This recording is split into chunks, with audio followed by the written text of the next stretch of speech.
कन्या राशि वालों के लिए बहुत बड़ी खुशखबरी। नमस्कार प्रिय दर्शकों, आज के इस कार्यक्रम में हम चर्चा करने जा रहे हैं कन्या राशि वाले जातकों के लिए सितंबर का महीना कैसा रहेगा। कुछ इस क्रमबद्ध से इस महीने की गणना को समझेंगे कि सितंबर के महीने में आपका स्वास्थ्य दृष्टिकोण क्या संकेत दे रहा है, धन दृष्टिकोण की स्थिति किस प्रकार से आपके सामने प्रदर्शित होगी, कर्म क्षेत्र, भाग्य, शिक्षा, यात्रा, दाम्पत्य जीवन और प्रेम संबंधों की 30 सितंबर के महीने में किस प्रकार आपके सामने प्रदर्शित होने जा रही है। यही अग्रिम जानकारी लेकर आज आपके सामने उपस्थित हुई हूँ और किसी प्रकार की बनावटी बात नहीं। जो ग्रह गोचरी अवस्था बता रही है वही आपके सामने प्रस्तुत करूंगी एक एक कर। सर्वप्रथम स्थिति में चर्चा करते हैं स्वास्थ्य दृष्टिकोण की स्थिति सितंबर के महीने में आपके लिए किस प्रकार की अवस्था को दर्शा रही है। तो यहाँ आप देख पाएंगे कि आपके जो लग्न के स्वामी होते हैं यह होते हैं बुध महाराज कहाँ विराजित हैं, तो आपकी कुंडली में द्वादश भाव में आकर विराजित हुए हैं। कब तक रहेंगे तो देखिए 23 सितंबर तक यह द्वादश भाव में रहेंगे। उसके पश्चात लग्न में आकर भद्र महापुरुष राजयोग का निर्माण करते हैं। ऐसे में 23 अगस्त तक की अवस्था में आपको अपने स्वास्थ्य का थोड़ा सा ध्यान रखने की आवश्यकता रहेगी। खान पीन का थोड़ा सा ध्यान रखें। अगर आपकी कोई दवाई इत्यादि चल रही है इसे इग्नोर ना करें। प्रॉपर सिस्टम में जो डॉक्टर ने बताया है उसे ही फॉलो करना आवश्यक रहेगा, अन्यथा बिना फिजू के छोटे मोटे हॉस्पिटलाइज खर्चे की स्थिति डॉक्टर को दिखाना पड़ रहा है, चेकअप हो रहा है। इस प्रकार के फिजूल के खर्चों की स्थिति का योग देखने को मिल सकता है, तो अपने स्वास्थ्य का ध्यान रखना इस समय में आपके लिए आवश्यक रहेगा। दूसरी अवस्था धन दृष्टिकोण की स्थिति क्या संकेत दे रही है, तो यह आपका धन भाव है और इस स्थान के स्वामी होते हैं शुक्र महाराज। कहाँ विराजित हैं, आपके लग्न में विराजित, किंतु नीच के होकर और नीच अवस्था के अंदर। शुक्र महाराज का होना आपके लिए अच्छा नहीं माना जाता। कब तक रहेंगे तो 18 सितंबर तक। 18 सितंबर के पश्चात में जब यह अपने ही घर में प्रवेश कर जाएंगे यहाँ से, तो आपके सभी कार्यों को 100% पूर्ण करने की दक्षता लेते हैं। किंतु 18 सितंबर तक किसी भी प्रकार का कोई बड़ा लेन देन आपको करना है जो कि आपके आर्थिक दृष्टिकोण से प्रभावित कर सकता है, तो मैं आपको सलाह दूंगी नहीं करना चाहिए। अगर धन से संबंधित कोई कार्य आपका रुक भी रहा है तो फ्रस्ट्रेट नहीं होना है, क्योंकि 18 सितंबर तक की स्थिति के अंदर यह अवस्था आपके लिए पक्षकारी नहीं बन रही है। 18 सितंबर से लेकर 30 सितंबर की अवस्था में वह सभी कार्य आपके धन से संबंधित शुक्र महाराज पूर्ण कर देंगे, जो कि शायद आप 1 सितंबर से लेकर 18 सितंबर तक ना कर पाए। तो ऐसी स्थिति के अंदर अगर कोई कार्य में डिले आ रहा है, रुकावट आ रही है, तो फ्रस्ट्रेट नहीं होना है, मानसिक तनाव की स्थिति को नहीं क्रिएट करना है, और यही हमारा प्रयास होता है। और ग्रह स्थिति के आधार पर आपको जो अग्रिम जानकारी दी जाती है वह इसीलिए दी जाती है कि ग्रह इस महीने आपके लिए किस प्रकार से कार्य करते हुए दिखाई देंगे। कर्म क्षेत्र की यदि हम चर्चा करते हैं तो कर्म भाव के स्वामी यह आपका कर्म भाव है। कर्म भाव के स्वामी भी बुध महाराज आपके लिए द्वादश भाव में बने हुए हैं। यह उन लोगों के लिए बहुत अच्छी अवस्था है जो एक्सपोर्ट इंपोर्ट का कार्य करते हैं, विदेशी कंपनियों में कार्य कर रहे हैं या फिर विदेश में रहकर कार्य कर रहे हैं। उनके लिए तो एक अच्छी अवस्था का युग बनता है। कब तक? 23 सितंबर तक। 23 सितंबर के पश्चात जब सुबुध महाराज आपके लग्न में आ जाएंगे, यहाँ से सभी के लिए बहुत अच्छी अवस्था बनती है।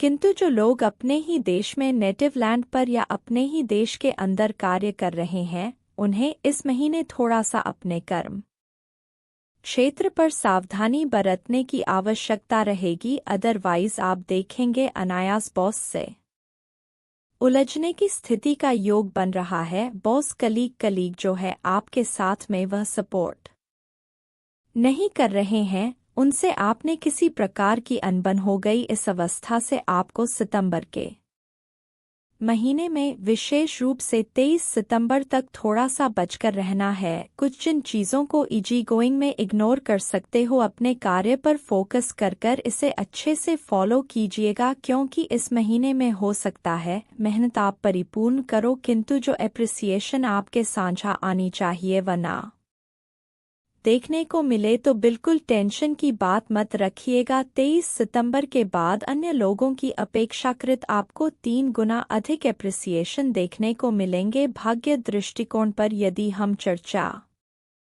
करते हैं तो भाग्य भाव के स्वामी होते हैं शुक्र महाराज आपके लग्न में आकर विराजित हुए हैं। यहाँ बैठकर गुरु की स्थिति तो बहुत अच्छे से कार्य करती है, जो भाग्य का साथ भी दिलाएगी, किंतु इस सितंबर के महीने में जो भाग्य का साथ मिलने की असली अनुभूति आपको प्राप्त होगी वह होगी 18 सितंबर के बाद। जैसे ही आपके भाग्येश अपनी ही राशि में प्रवेश करेंगे, 18 सितंबर के पश्चात की स्थितियां बेहद सुंदर स्वरूप में कार्य करेंगी। 18 सितंबर तक भाग्य भरोसे नहीं कर्म भरोसे आपको अपनी चीज़ों को बैलेंस करना पड़ेगा, अन्यथा कोई भी कार्य कर लेंगे हो जाएगा। इस प्रकार की अवस्थाओं में अपने कार्यों को टाले ना, एकाग्रचित्ता से अपने लक्ष्य को साधने का प्रयास करें। छोटी छोटी ऑब्स्टकल आती है, उनको भी ओवरकम कर आगे बढ़ने की स्थिति बनाएंगे। तो जो मेहनत आप 1 सितंबर से लेकर 18 सितंबर तक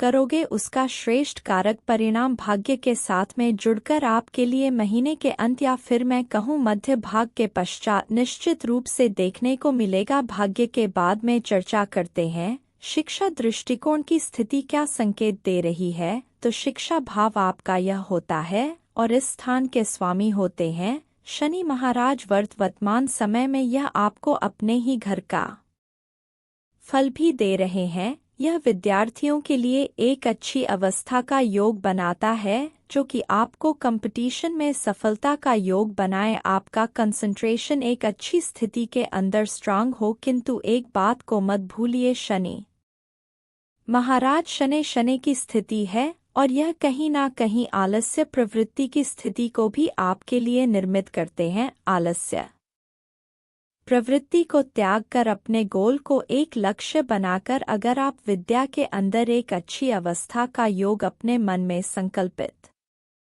रूप में करते हैं, निश्चित रूप से वक्र गति में शनि महाराज आपको अपनी विद्या के अंदर सफलता का योग प्रदान अवश्य रूप से करेंगे।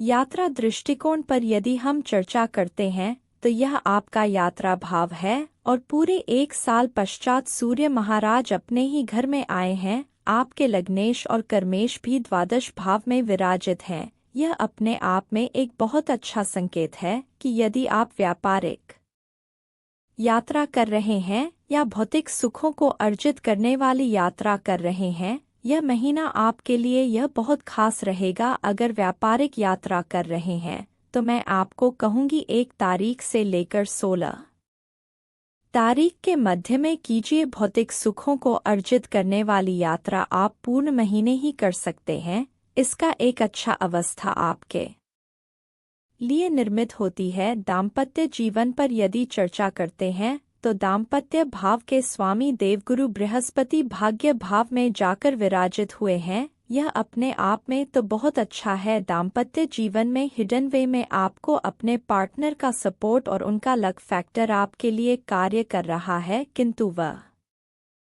दिखेगा नहीं। उसका कारण है कि राहु महाराज आपके सप्तम भाव में बने हुए हैं और यह विच्छेदक ग्रह है, और जब से राहु महाराज आए हैं आपने अनुभूति बिक होगी। दाम्पत्य जीवन में या तो छोटे छोटे स्वास्थ्य रूपी योग में उतार चढ़ाव देखने को मिल रहे हैं, या छोटी छोटी बातों पर अंडरस्टैंडिंग रिलेटेड इशू क्रिएट हो रहे हैं। जिन चीज़ों को इग्नोर किया जा सकता है उनको भी आप बढ़ता हुआ देख पा रहे हैं। तो इसके लिए एक छोटा सा उपाय आपको जरूर करना चाहिए जिससे आपके भौतिक सुख और दाम्पत्य स्थान के स्वामी देवगुरु बृहस्पति शुद्धिकरण में आपको लाभ दे पाए। रोजाना चींटियों को चींटी नगरा करना आपके लिए बहुत अच्छा होता है। कैसे बनता है? तो थोड़ा सा आपने आटा ले लिया, उसमें 1 चम्मच काला तेल, 1 चम्मच शक्कर मिला लिया और इसे आपने चींटियों को डालना चालू किया। आपके पार्टनर के साथ अर्थात दाम्पत्य जीवन में जो आप शैया का यूज करते हैं, बेड का यूज करते हैं, दोनों ही जने अपने गद्दे के नीचे मोर पंख जरूर से लगाकर रखिए। ये आपके दाम्पत्य जीवन की स्थितियों को अच्छा करता है और देवगुरु बृहस्पति की स्थिति का भी लाभ आपको अवश्य रूप से प्राप्त होता है। बात करें यदि प्रेम संबंध की स्थिति का योग क्या संकेत दे रहा है, तो पंचमेश की स्थिति वक्र गति में आपके लिए एक अच्छे स्वरूप को बनाती है, जो कि रिलेशनशिप में बने हुए व्यक्तियों के लिए एक सामान्य गतिविधि का योग सितंबर के महीने में आपके लिए प्रदर्शित करता हुआ पाया जाएगा। अब बात करते हैं उस प्रयोजन की जिसकी आप सबसे ज्यादा डिमांड करते हैं कि इस महीने में कौन से रंग, कौन से अंक और कौन से दिवसों का प्रयोजन किया जाए जिसके कारण हमारे जीवन में एक लकी चार्म का प्रवेश हो। तो पहली अवस्था में अगर दिवस की हम चर्चा करते हैं, कोई भी बड़ा कार्य इस महीने में यदि आप करना चाह रहे हैं तो सबसे पहले गुरुवार का चयन कीजिएगा। 18 सितंबर के बाद में जो शुक्रवार आएंगे, इस दिन आप कोई बड़ा कार्य कर सकते हो। 23 सितंबर के पश्चात बुधवार के दिन आपके लिए यह कोई भी बड़ा कार्य किया हुआ बड़े अच्छे लाभ देगा। रंग की यदि हम चर्चा करते हैं तो पीला रंग, केसर या रंग का जितना ज्यादा सेवन आप करते हो अपनी बेडशीट में, जिस जगह बैठकर आप व्यवसाय कर रहे हो उस चेयर के ऊपर आप येलो कलर का कोई टावल, गद्दी, कुशन ऐसा लगा सकते हो। खाने के अंदर येलो वस्तुओं का सेवन करना यह एक अच्छी स्थिति बनाता है। शुभ अंक की यदि हम चर्चा करते हैं तो आपके लिए 9 नंबर को इस महीने में किसी भी प्रकार से सिंगल डिजिट में या टोटल के मूलांक में किसी भी प्रकार से प्रयोजन में लाते हैं, एक अच्छी अवस्था बनाकर देगा। इस महीने बाकी ग्रह 18 तारीख तक शुक्र सपोर्ट नहीं कर रहा है। 23 तारीख तक आपके लग्नेश बुध महाराज सपोर्ट नहीं कर रहे हैं। पूरे महीने जो ग्रह सपोर्ट कर रहा है वो है गुरु, और इन्हीं की आराधना करना आपके लिए भाग्य का साथ जोड़ता हुआ पाया जाएगा। विष्णु सहस्त्र नाम का पाठ अगर करना संभव रहे बहुत बढ़िया है, अन्यथा सुन भी सकते हैं। ओम गुरुवे नमः की एक माला रोजाना कीजिए। गणपति को प्रणाम कर दिन की शुरुआत करना। इस महीने के अंदर आपके जीवन में जो छोटे छोटे ऑब्स्टकल की स्थितियां क्रिएट होती हुई दिखाई दे रही है, उनसे बाहर निकालकर बनाएगा आपके लिए याद का। आशा करती हूँ मेरे द्वारा दी गई यह जानकारी आपको पसंद आएगी। कल फिर से एक नई जानकारी लेकर आपके सामने उपस्थित होंगे। तब तक के लिए नमस्कार।